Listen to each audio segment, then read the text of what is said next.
Okay, this is your practice for solving equations. I'm going to start with the first one. I have x plus 5 equals 17. You draw your line, and the inverse of adding is subtracting. So I'm going to subtract 5 from both sides, and I get that x is equal to 12.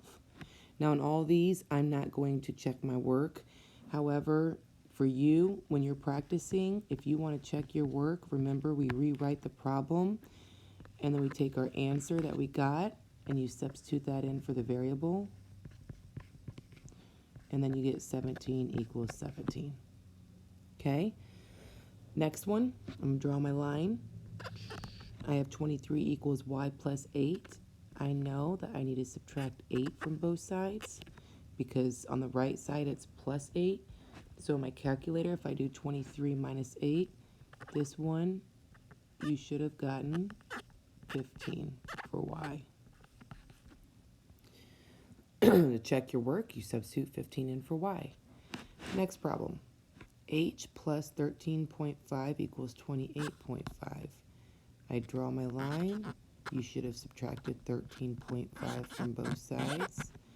And when I punch in my calculator, 28.5 minus 13.5, you get that H is equal to 15. Last one for addition, 43.2 equals G plus 2.6. We're going to subtract 2.6 from both sides. When I do 43.2 and I subtract 2.6, you get 40.6.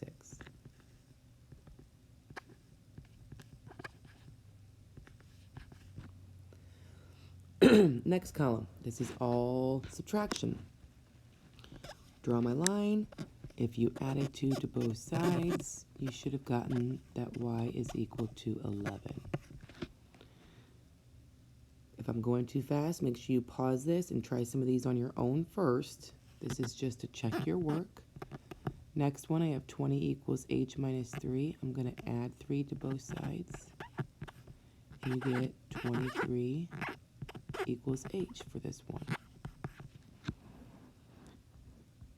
The next one, I've got g minus 3.6 equals 7.2.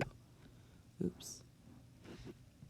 Draw my line, add 3.6 to both sides. Your answer for this one, you should have got that G was 10.8.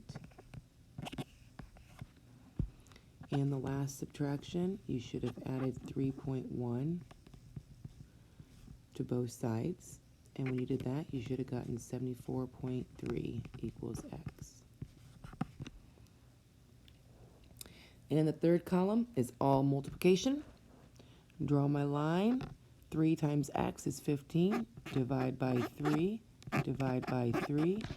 You should have got that x is equal to 5 on this one. And make sure you box in your answer. On this one, I have 20 equals 2 times g. Divide each side by 2. And 20 divided by 2 is 10. So 10 is the answer for g. Third one down, this is 3.2 times y equals 8. So I need to divide each side by 3.2. Ooh, tight squeeze here. So I should have gotten y equals, and then in your calculator, if you do 8 divided by 3.2, you should have gotten 2.5 for an answer on that one. And the last one, last multiplication, 39.5 equals 0.5 times h. Divide each side by 0.5. And then in your calculator, if you typed in 39.5 divided by 0.5, you should have gotten 79 for a solution for h.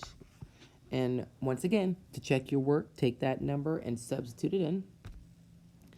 I'm going to go ahead and erase this column here because I didn't give myself much room to work these problems out.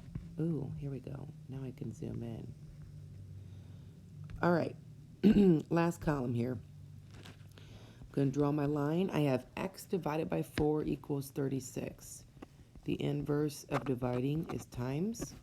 So then you should have gotten divide by 4 times 4. That's 1x, but we don't write the 1. And if you type in 36 times 4, you should have gotten 144 for x on this one. Next one, y divided by 5, because remember that fraction means to divide, equals 70. The inverse of divide is to multiply times each side by 5. I get y equals 350 for this one. Next problem, 16 equals h divided by 3. Inverse of divide is times. So I times both sides by 3. And if I put in my calculator 16 times 3, you would get a value of 48. And divide by 3 times 3, that's 1h. So we just write h. And the decimal. Draw my line. G divided 59.6 equals g divided by 6. The inverse is times 6. So if I punch in 59.5 times 6, I get 357 for the answer on that one. Make sure when you guys complete your quiz, you do check your work. So I would take my answer that I got for G here, and I would substitute it in for G there. Okay, so I would do 357 divided by 6 and see if I get this for an answer.